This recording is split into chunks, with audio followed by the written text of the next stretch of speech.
Bom dia, senhores.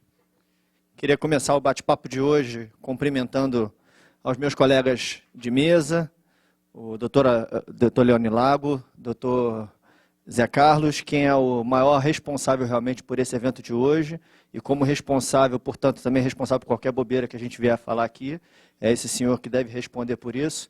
Cumprimentar todos os presentes nesse dia chuvoso, tão bom para a gente se dedicar às reflexões do direito administrativo, né? Friozinho, chuva, eu acho que é um ambiente convidativo para esse nosso bate-papo de hoje. Esse tema que eu proponho aos senhores, de fato, é um tema bastante amplo, amplo até demais, poderia merecer todo um congresso só a esse respeito.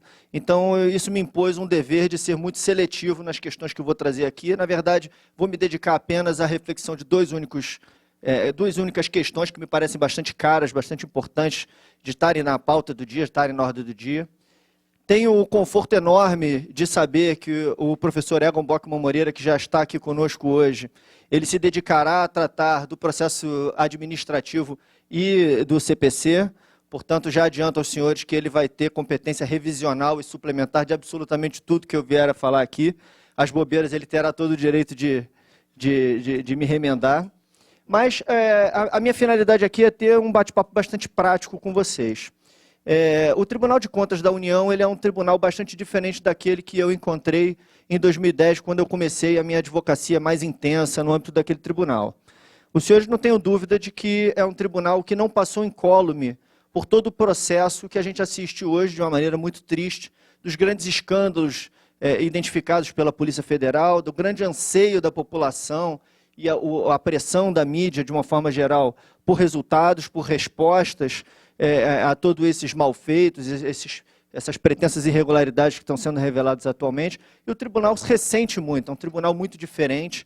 A advocacia no âmbito desse tribunal hoje é uma advocacia muito mais difícil, muito mais complexa do que aquela que eu me deparava em 2010, exatamente porque o ônus de argumentação, o ônus de convencimento no âmbito desse tribunal, ele está muito dificultado.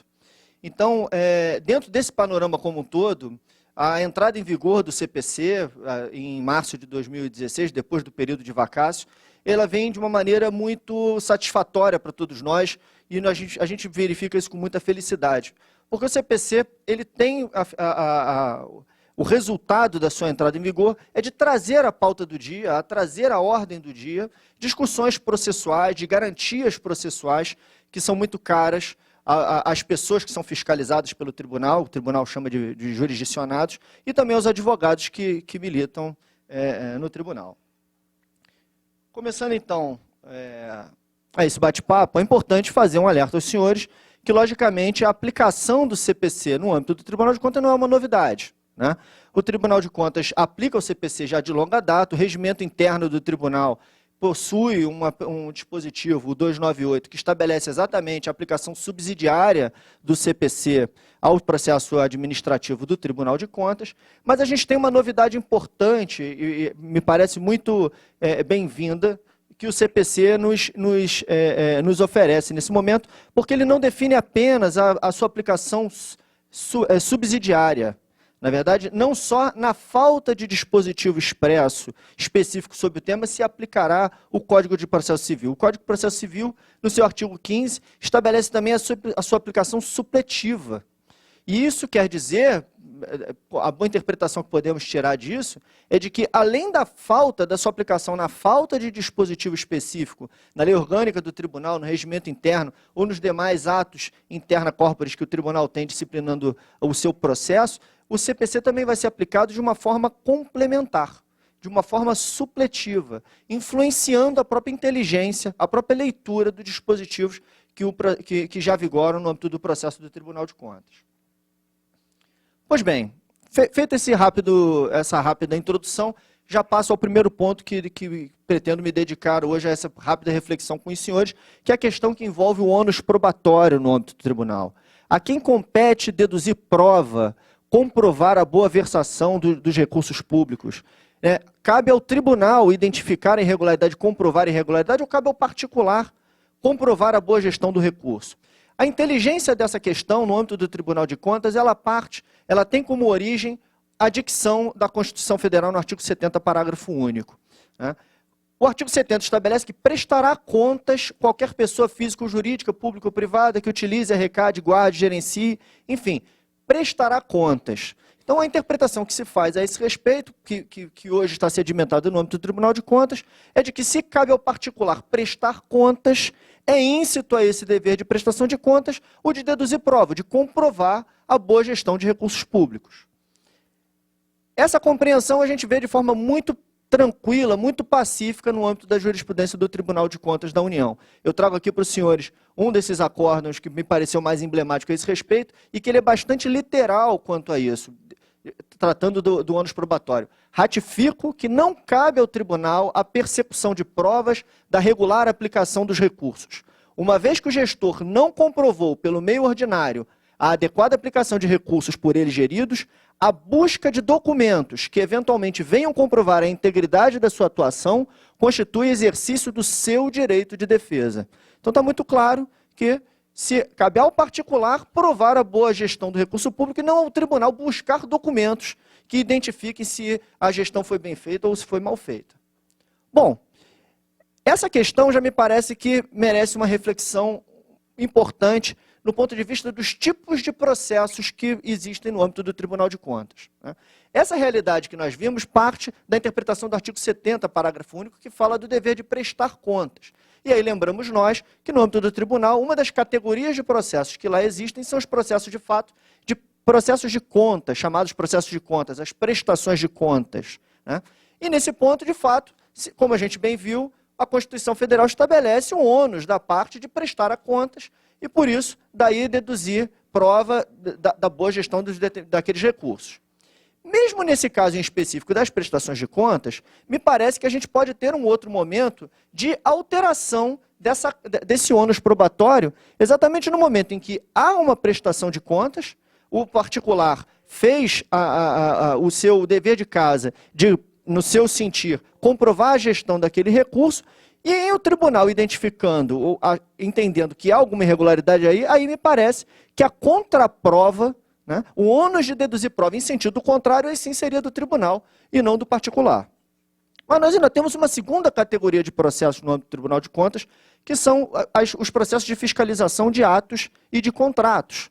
Nesse caso, são as conhecidas auditorias do tribunal, as inspeções realizadas pelo tribunal, por meio das quais o tribunal exerce realmente a sua função institucional de fiscalizar, de investigar a boa gestão de recursos públicos, sobre contratos, sobre programas, sobre projetos do poder público de uma forma geral. Nesse caso, como se trata de fiscalização realizada pelo tribunal, me parece muito tranquilo concluir que o ônus de comprovar que há alguma determinada irregularidade não possa ser do particular, mas sim do próprio tribunal de deduzir prova nesse sentido. Bom, essa minha interpretação me parece que encontra guarida na Lei do Processo Administrativo Federal, na Lei 9784 de 99, no seu artigo 36, me parece que faz essa separação de ônus probatório, Cabe ao interessado, aqui no âmbito do tribunal jurisdicionado, a prova dos fatos que alega, naturalmente, mas sem prejuízo do dever atribuído ao órgão competente para a instrução. No âmbito dessa instrução do processo, certamente haverá análises produzidas pelo tribunal, mas também provas que o tribunal colha, no sentido de robustecer, de amparar a sua análise.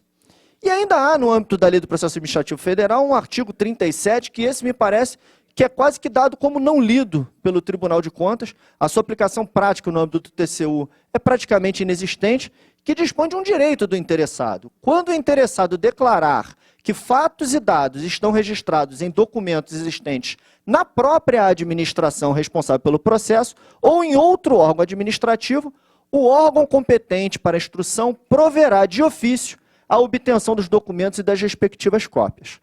Então, se imaginar que uma determinada pessoa está submetida à fiscalização do tribunal, naturalmente ele possui algum elo com uma entidade, um órgão da administração pública ou uma entidade da administração indireta que está submetida à jurisdição do tribunal. Assim, portanto, me parece factível, claro que mediante as devidas justificativas e motivações, que o interessado possa pleitear que o próprio tribunal requeira daquele órgão. Muitas das vezes se trata de um gestor aposentado ou de alguém que não está mais trabalhando naquela unidade, que poderia ser a guardiã das informações importantes para a dedução da sua defesa, que possa pleitear que o próprio tribunal requeira esse tipo de documentação da própria administração. Isso é algo que está previsto na Lei de Processo Administrativo. Na prática, digo aos senhores que não vejo isso funcionar. Mas aí vem o novo Código de Processo Civil, que me parece pode emprestar alguma luz a essa questão e servir de algum amparo, algum conforto ao jurisdicionado no âmbito desse tipo de questão. O artigo 373, ele estabelece a repartição ordinária do ônus da prova. A prova compete àquele que alega. Então, ao autor, sobre os fatos constitutivos do seu direito, ao réu, quanto à existência de fato impeditivo, modificativo ou extintivo do direito do autor. A regra natural. Mas vejam a dicção do parágrafo 1º do artigo 373, que os processualistas estão chamando de uma das grandes novidades do CPC, chamada a carga dinâmica da prova. Parágrafo 1º. Diante de peculiaridades da causa relacionadas à impossibilidade ou à excessiva dificuldade de cumprir o ônus nos termos do caput, ou a maior facilidade de obtenção da prova do fato contrário, poderá o juiz atribuir o ônus da prova de modo diverso, desde que o faça por decisão fundamentada, caso em que deverá dar à parte a oportunidade de se desincumbir do ônus que lhe foi atribuído. Me parece que se o CPC já estabelece isso, a aplicação no âmbito do processo administrativo é possível. Não vamos ter um juiz a quem faremos esse pleito, mas o próprio tribunal poderá receber um pedido desse do jurisdicionado e deverá motivadamente avaliar se competirá a ele, se ele assumirá o ônus de produzir aquela prova, claro, quando houver peculiaridades que justifiquem a inversão dessa responsabilidade. A jurisprudência do TCU ainda não mudou a esse respeito, mas eu já trago aos senhores, eu vejo com muita felicidade, um primeiro acordo do tribunal que enfrentou especificamente essa questão da repartição do ônus da prova no Tribunal de Contas, de uma maneira bastante feliz, sob a relatoria do ministro Benjamin Zinler, um julgado agora de junho de 2016. Ele fala especificamente da distribuição do ônus da prova no tribunal, remete ao novo CPC, o artigo 373 que acabei de ler com os senhores, e estabelece essa repartição de competências, de responsabilidades na produção da prova. A unidade técnica do tribunal compete demonstrar os fatos apurados nas fiscalizações, que é aquele entendimento que eu disse aos senhores, nos processos de fiscalização, cabe à unidade técnica comprovar se houve alguma irregularidade. E aos órgãos fiscalizados ou terceiros, provar o que for em matéria de sua defesa. Perfeito. Segue o ministro Benjamin Zinler. Aqui, no caso concreto, veja a resolução do conflito, a resolução do problema que ele ofereceu. Verifico que a unidade instrutiva, a unidade do TCU, se limitou a comparar os preços contratuais com os contidos na referida tabela, uma tabela de formação de preços, sem promover as adaptações relativas às especificidades da obra. O próprio tribunal viu, o próprio ministro viu uma irregularidade, uma falta ao criticar o preço contratado naquela determinada obra. Eu fugi de você de propósito. Bom, e aí a conclusão. Aliado à dificuldade dos responsáveis em apresentarem prova da economicidade dos preços contratados, por conta do longo período decorrido entre a ocorrência dos fatos e a citação, vejam aqui o motivo razoável para pleitear essa inversão da ônus da prova. No âmbito do tribunal, nós vamos ver muitas das vezes processos sendo abertos 10 anos depois do fato, depois que o gestor já está muito aposentado. Então, essa dificuldade de ter acesso a elementos, a informações, isso é uma realidade muito constante no âmbito do tribunal. O ministro Benjamin Zinler reconhece isso aqui, né? Impõe sérias dúvidas, esse cenário impõe sérias dúvidas sobre a existência ou não da prática de preços acima do mercado. Dessa forma, conquanto não seja adequado falar que o tribunal, na decisão a qual tenha atribuído inteiramente o ônus probatório aos responsáveis, compreendo que as premissas adotadas pelo TCU apresentam inconsistências, o que impõe o provimento do expediente recursal. Então, ainda assim, no desfecho do seu acordo, o ministro Benjamin Zinler não reconhece que o ônus da prova foi erroneamente estabelecido no primeiro julgamento, mas reconhece que o ônus da prova foi erroneamente estabelecido no primeiro julgamento. Passamos agora, então, à segunda questão que quero comentar rapidamente com os senhores, que me parece algo bastante importante, pelo menos teve uma repercussão enorme, e no meio empresarial isso causou um verdadeiro rebuliço. O Tribunal de Contas da União, nesse acordo 2109 de 2016, que mereceu as páginas dos principais jornais do Brasil, agora em agosto passado, promoveu o bloqueio de bens da Odebrecht, da construtora Odebrecht e de Marcelo Odebrecht, presidente da construtora, no âmbito de um processo que trata de obras da refinaria Abreu e Lima, a Renest, a refinaria da Petrobras. Essa questão, como os senhores devem ter acompanhado pela mídia, foi judicializada. Tanto a construtora Odebrecht quanto a pessoa física do Marcelo Odebrecht recorreram ao Supremo Tribunal Federal, obtiveram do ministro Marco Aurélio Mello liminar, revertendo essa decisão, liberando os bens, tanto da construtora quanto da pessoa física. São liminares bastante curtas, 4 páginas cada uma, com um argumento único, bem explorado, mas que acabou por evitar uma segunda discussão que me parece igualmente importante. O fundamento utilizado pelo ministro Marco Aurélio é que o dispositivo da lei orgânica do Tribunal de Contas, que foi suscitado para realizar o bloqueio de bens de particulares, ele só se aplicaria, e eu concordo plenamente com ele, só se aplicaria a agentes públicos. Não poderia se aplicar a terceiros que contratam com a administração pública. No caso de bloqueio de bens de terceiros que contratam com a administração pública, deveria o Tribunal de Contas recorrer ao judiciário e conseguir um provimento jurisdicional para que houvesse esse bloqueio. Essa foi a fundamentação do tribunal. Essa fundamentação acabou por não permitir, e eu espero que isso venha ainda a acontecer pelo plenário, uma segunda discussão que me parece igualmente cara, porque Marcelo Odebrecht não era parte nesse processo, não figurava como jurisdicionado, não apresentou defesa, não foi oficiado, e quando veio a prolação desse acordo pelo tribunal, teve também os seus bens bloqueados. Isso me gerou o interesse de ler com mais atenção esse acordo para verificar a fundamentação utilizada pelo Tribunal de Contas exatamente para alcançar, pelos seus atos, o patrimônio pessoal do empresário. E aí, de fato, o acordo ele é bastante rico nessa matéria, ele enfrenta especificamente essa questão, talvez com não tanta felicidade, pelo menos no meu ponto de vista. Vamos lá, a fundamentação do ministro Benjamin Zinler. A responsabilização desses agentes, empresários, leia-se empresários aqui, seria possível sob 2 vertentes distintas. A primeira delas, utilizando o Instituto da Desconsideração da Personalidade Jurídica, pois já foi evidenciado nos autos que os administradores das empresas contratadas supostamente praticaram e conduziram atos ilícitos com desvio de finalidade e abuso de personalidade jurídica. Fundamentação básica para ver a desconsideração da personalidade jurídica. Mas ele continua. Contudo, em vez de optar pelo caminho da desregar doutrine, creio que a responsabilização dos sócios administradores e dirigentes dos conglomerados OS e Odebrecht possa se dar de modo direto, derivado do próprio texto constitucional, em especial artigo 70, parágrafo único e inciso 2º do artigo 71, que não faz qualquer distinção entre os agentes públicos e particulares para fins de recomposição de débito. Bom, com base nisso, determinou-se a decretação cautelar da indisponibilidade dos bens. Pois bem, vamos verificar a fundamentação jurídica mencionada expressamente pelo tribunal, segundo a qual a sua inteligência permitiria esse ataque direto aos bens dos empresários, ao invés de desconsiderando que foi a própria empresa que contratou com a administração pública, no caso a Petrobras, e não o empresário pessoa física. Pois bem, artigo 70, parágrafo único, já trouxe aos senhores em alguns slides passados. Prestará contas, qualquer pessoa física ou jurídica, pública ou privada, fala da prestação de contas. E o 71, inciso 2, julgar as contas dos administradores. Ora, senhores, me parece bastante claro, pelo menos no meu modesto sentir, que está aqui a Constituição a falar de gestores de recursos públicos, e não de empresas que contratam com a administração pública. Quem tem o dever de prestar contas é aquele que gere recursos públicos, bens públicos, não uma contratada. O artigo 71 me conduz à mesma interpretação. Daí porque me parece que essa fundamentação jurídica, data máxima vênia, está absolutamente furada.